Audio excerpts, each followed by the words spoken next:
Radio 1 ju prezanton ciklin e temave Mos u trishto. Edhe mirësit janë sprov. Njeriu që i dhurohet pushtet, pozit, rang apo pasuri, duhet ta di se po sprovohet. Kur profetit Suleman i sollën fronin e Belkisës, mbretëreshës së Sebes, ai tha: "Kjo është nga dhuntia e Zotit tim që të më sprovoj se a do e falenderoj." Kështu, Allahu i jep përmirësi për të parë se kush e pranon krah hapur, duke qenë mirënjohës, duke e ruajtur dhe duke e shfrytzuar si duhet, dhe për të parë se kush e mohon atë, duke qenë mos mirënjohës, duke e shpërdoruar apo madje duke e shfrytzuar për të luftuar atë që ai i dha atij.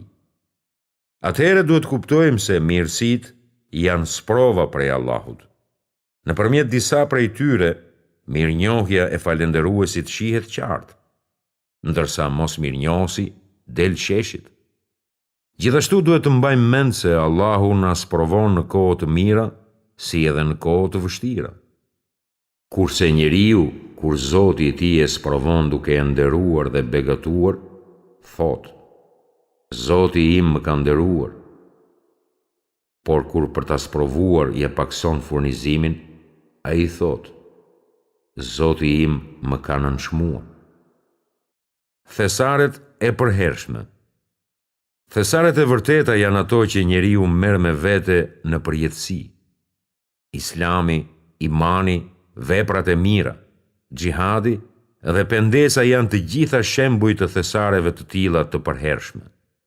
Nuk është tërë devotshmëria të ktheni fytyrat nga lindja apo perëndimi. Devotshmëri është cilësia e atij që i beson Allahut, ditës së gjykimit, engjëjve, librit, pejgamberëve dhe pasurinë që e do ua jep jetimëve, të varfërve, udhëtarëve, lypësve dhe për lirimin e robërve, dhe ai që e fal namazin, e jep zekatin, dhe ata që kur premtojnë e zbatojnë, dhe të durueshmit në skamje, në sëmundje dhe në flakën e luftës. Të tillët janë të sinqertit dhe ata janë të devotshmit. Vendosmëria mund të kapërcej pengesa të pakalueshme. Kur dikush zotron vendosmëri të madhe, ai mundet, me lejen e Allahut, të ngjisë lartësi të mëdha virtyti. Ndër tiparet e muslimanit është se ai jo vetëm që ka qëllime të larta e fisnike, por edhe vendosmëri të fortë, sepse ajo është karburanti që e ngjit njeriu në virtyte të larta. Dhe vendosmëria, me lejen e Allahut, do t'ju sjellë mirësi të mëdha. Njerëzit do t'ju shohin tek mësoni, bëni vepra të mira, tek punoni për synime të larta, ose në thelb, si njeri që po kryen arritje. Mirë po, mos bini në gabimin e ngatërimit të vendosmërisë me arrogancën. Midis tyre shtrihet një distancë sa ajo e qiellit me tokën. Kur njeriu ka vendosmëri të fortë, shqetësohet për çdo rast humbur, e përpasoj e shtyn veten gjithnjë për të arritur qëllimin e tij. Vendosmëria e fortë është veti dhe trashëgimi e profetëve, ndërsa arroganca është një sëmundje që mbizotëron në mesin e tiranëve dhe njerëzve të poshtër. Vendosmëria e çon njeriu lart, ndërsa arroganca e rrëzon atë, duke e tërhequr zvarr viktimën e vet në thellësitë e famës së keqe. O kërkues të dijes, jini të durueshëm dhe këmbgulës në rrugën ku jeni futur dhe mos hiqni dorë. Leximi për të arritur urti.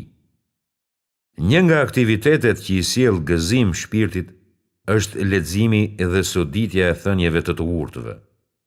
Pa dyshim, personi i parë që më vjen ndërmend është më i miri i së krijuarës, Muhamedi. Të tjerët s'munden kurrësi të krahasohen me të, sepse ai u mbështet nga shpallja, u konfirmua nga mrekullitë dhe na u dërgua me shenja të qarta. Dhe kur jam i smur, ai është shëruesi im. Ja ku janë disa grinca këshillash që na kanë ardhur nga të mençurit lidhur me çështje të ndryshme. Abkarati ka thënë: ruaje shëndetin duke punuar fort, duke shmangur për tatësinë, duke u rryer pijet dhe duke hequr dorë nga të mbi ngrënit. Disa njerëz të urtë kanë thënë: ai që dëshiron shëndet duhet haj mirë, ai duhet pi ujë me mas. Shtrirja pas drekës dhe shëtitja pas darkës janë të këshillueshme dhe duhet ketë kujdes të mos bëj dush pas mbushjes së stomakut.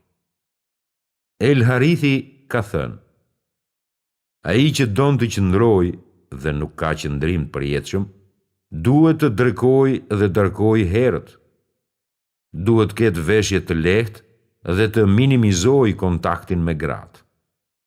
Platoni ka thënë: 5 gjëra e dobësojnë trupin dhe ndonjëherë mund të jenë edhe fatale: varfëria, ndarja nga të dashurit, pirja e lëngjeve të tharta, refuzimi i këshillës dhe ignoranca e përqeshja e të urtëve.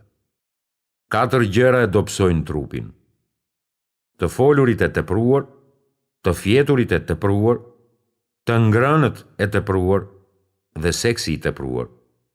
Të folurit e tepërt e dobëson forcën dhe mprektësinë e mendjes dhe shkakton plagje të hershme. Fjetja e tepërt e verbon zemrën, duke e bërë njeriun përtac dhe zemërgur. Marrëdhëniet tepër të shpeshta dobësojnë fuqinë e njeriut dhe kanë pasoja dëmtuese mbi trupin në përgjithësi. 4 gjëra e shkatrojnë trupin: ankthi, pikëllimi, uria dhe pagjumësia. 4 gjëra i sjellin qetësi zemrës: shikimi i gjelbërimit, shikimi i ujit të rrjedhës, shikimi i personit të dashur dhe soditja e frutave në pemë. 4 gjëra e dobësojnë shikimin: ecja këmbëzbathur, rrudhja e fytyrës në mëngjes pas gjumit dhe në mbrëmje para fjetjes, qarja e shpeshtë dhe leximi i shkrimit me gërma të vogla. 4 gjëra e forcojnë trupin: rrobat e lehta, dushet me ujë të vakët, ushqimet e ëmbla dhe të pasura dhe kundërmimi i aromave të këndshme. 4 gjëra ja largojnë karakterin dhe freskinë fytyrës: gënjeshtra, paturpësia, pyetjet e shumta e pavend dhe keqbërja.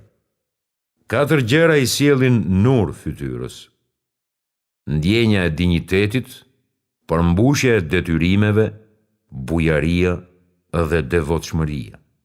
4 gjëra i bëjnë të tjerët t'ju urrejnë: arroganca, xhelozia, gënjeshtra dhe përhapja e shpifjeve.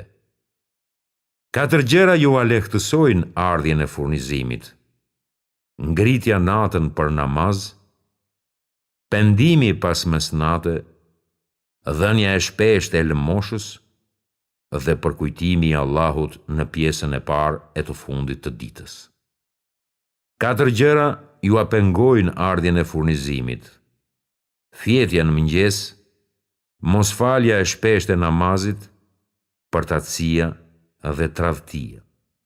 4 gjëra e dobësojnë mendjen dhe të kuptuarit: ngrënia e shpeshtë e ushqimeve dhe frutave të hidhura, fjetja në shpinë, shqetësimi dhe ankthi. 4 gjëra ndihmojnë përmirësimin e të kuptuarit: zemra e pangarkuar me gjunahe, mos ngrënia e tepërt, ushqimi i matur me ëmbëlsira dhe karbohidrate dhe heqja e dhjamit të tepërt. Kujdes. Njeriu duhet të bëj kujdes në të gjitha fushat e jetës dhe t'i hetojë pasojat e mundshme të çdo veprimi, sepse duke qenë i kujdesshëm, nuk do të ketë arsye për të fajsuar veten. Nëse më pas se rezultatet janë të mira, ai falenderon dhe madhëron Allahun. Përndryshe ai thotë: Allahu e ka bërë caktimin e tij dhe ajo që do ai bëhet. Kështu njeriu kënaqet dhe nuk ka pendime. Verifikojini faktet. Personi kujdesshëm është ai që kur dëgjon ndonjë lajm, nuk nxiton në gjykim duke vështruar vetëm në sipërfaqe. Ai mendon gjërat mirë dhe këshillohet me më të urtit e më të përvojshmit. Me të drejtë kanë thënë që të gabosh duke falur është më mirë se të gabosh duke dënuar. Kurani thot: e pastaj të pendoheni për atë që vepruat.